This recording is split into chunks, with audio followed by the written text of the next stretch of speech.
need to remember that prospect, just like us, is selfish and is asking themselves, so what, who cares, what's in it for me?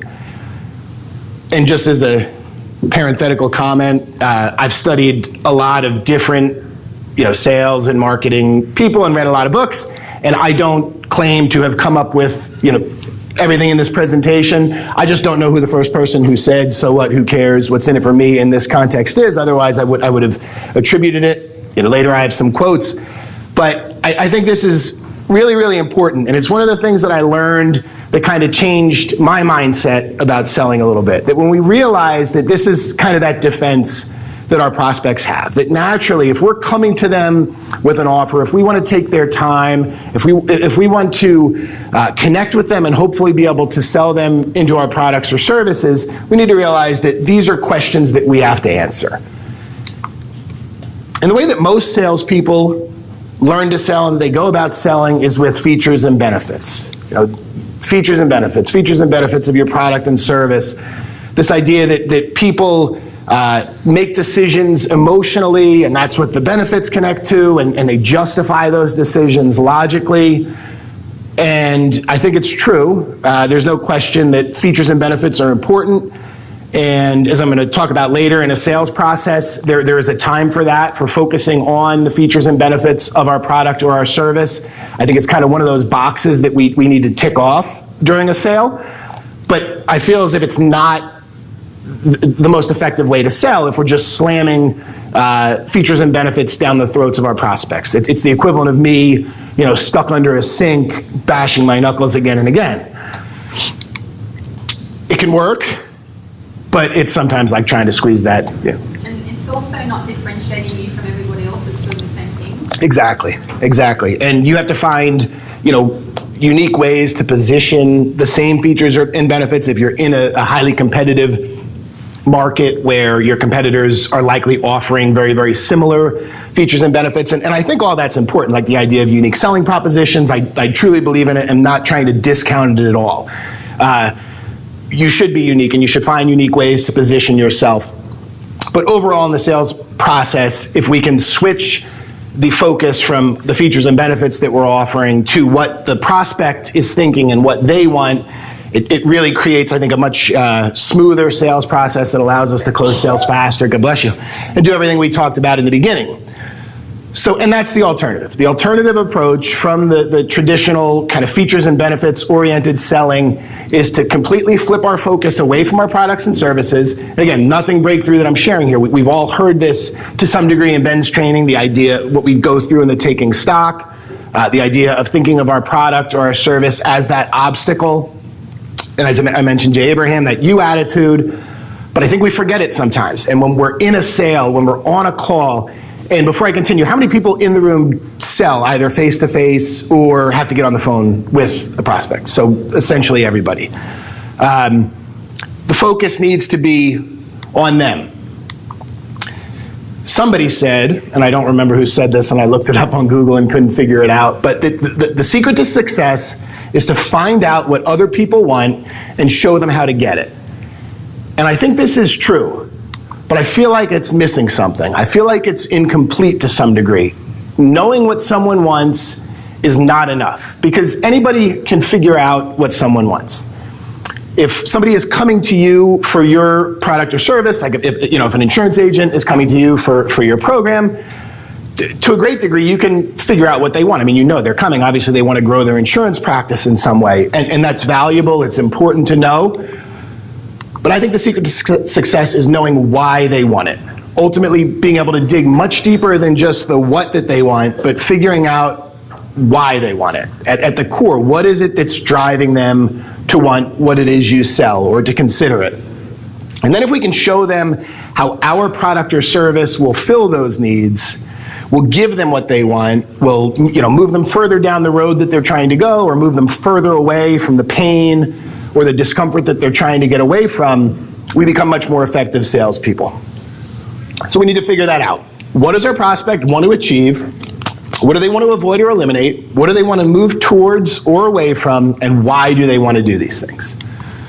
to talk a little bit about values. And this is, I can't remember, it may have been in Alex's presentation yesterday where he touched on values a bit. And I think that values are really, really important. And at our core level, our values are what drive what we want. It's hard for us to do something that is not in line with our values.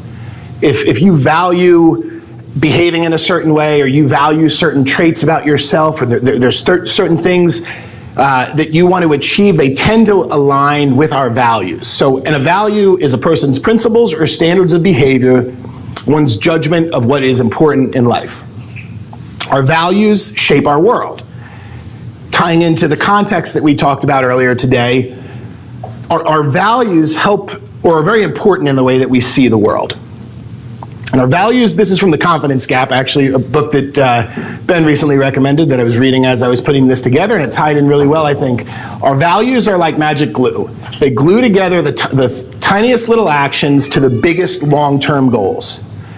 So the way I read this is that the actions that someone is going to take tie in to the long-term goals that they want, and this is very, very closely related to their values. It's hard for us to act in a way that is incongruent with our values.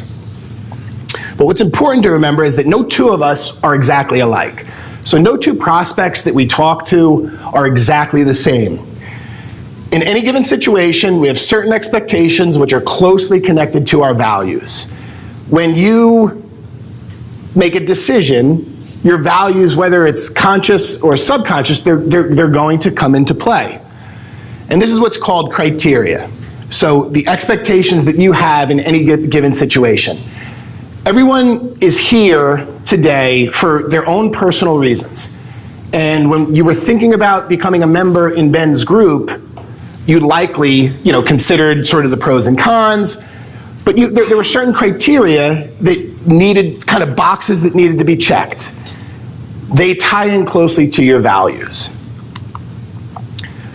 The reasons I'm here today. So these are my core values, and there's an exercise, I believe it's in The Confidence Gap, that will walk you through how to figure out what your core values are.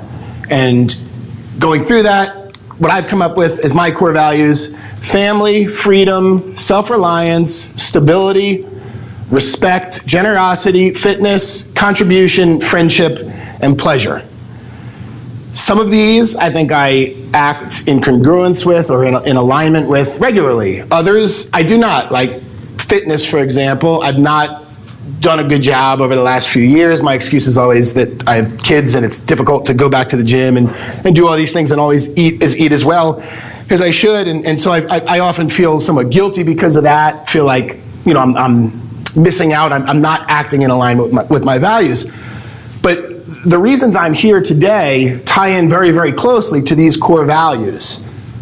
Most decisions I make, my family comes into the decision-making process. I think about them and what I want for them. And I see Ben's Mastermind, Ben's teaching, everything I can learn from interacting with you people and the other speakers, everything I'm going to take from this event, as potentially being able to help my family in the long term. So it ties in closely with it. Freedom. I like the idea of being free. And I think when we talk to entrepreneurs, how many of you could imagine going back and working for someone else? Stripping's out for me now. And that ties in kind of the freedom, self-reliance. It's similar. Stability. I value being in a stable situation, which I think is to some degree maybe incongruent with the life that I'm currently leading and moving more towards, but I'm dealing with that. The life of an entrepreneur is not always very stable. Respect, I like to be respected by my peers. I like to be respected by people in general, and I think by building up my name and kind of my authority in the marketplace, this group can help do that.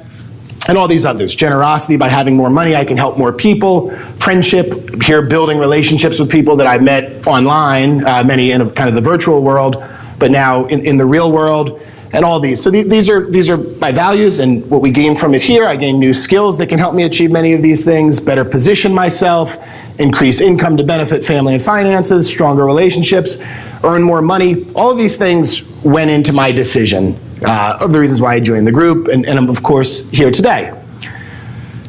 How many of you are familiar with Cialdini and triggers of influence? So, and Ben brought this up a little bit earlier today and just framed it slightly differently, but the idea of commitment and consistency. That if a person commits to acting in a certain way or taking a certain action, they are more likely to follow through with it. We want to stay consistent to our commitments. And that's a strategy that we can use when we're selling. We can get someone to make a verbal commitment. People also like to act consistently with their values. Whether they have actually made that verbal commitment, we've sort of committed to ourselves, or we've internally committed to our values. We're committed to them because we strongly believe in them. So if we can uncover what someone's values are, and we can connect our product or service, it's very natural for them to move in that direction because they will feel like that action is in line and is consistent with what they believe. People want to appear consistent in their behavior. So how do we do that? Well, we need to ask them.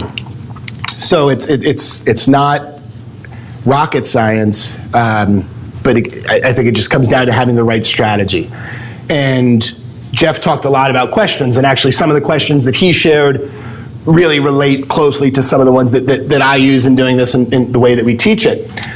Our prospects will tell us everything we need to know to close the sale if we ask them. But we, of course, wouldn't ask it in that way. We wouldn't say, what am I going to have to do to close the sale? That feels, I think, like in America, used car salesmen in particular, have kind of really negative stereotypes. Is it the same in Australia? Do you look? And I think the stereotypical close of a used car salesman is, what do I have to do today to get you into this car? And for most of us, if we were to hear that, I think we would probably leave the car dealership. So we feel like somebody's trying to pull a fast one on us. So we can't come right out and ask in the context of what do I have to do today, or what do I have to say today to close you. For most people, that would be too pushy, would probably make them uncomfortable and would cause them to put their guard up even more. But as Jay Abraham has said, people are silently asking or begging to be led. People want someone to show them the way and to lead them there. So we have to lead them, but we have to listen to them to do that. So we're going to talk about some of the questions and the way to phrase them, but I know one of the biggest challenges for me, and I think a lot of salespeople and business people, is that we'll ask a question, but we won't always really listen to the response, right? Like, have you ever asked the prospect a question, and as they're answering, you immediately start articulating the next question in your head, and you don't really remember what they said? So this all assumes that we become good listeners. I'm laughing because that happens all the time. I think it's natural. That's why the best communicators are the best listeners.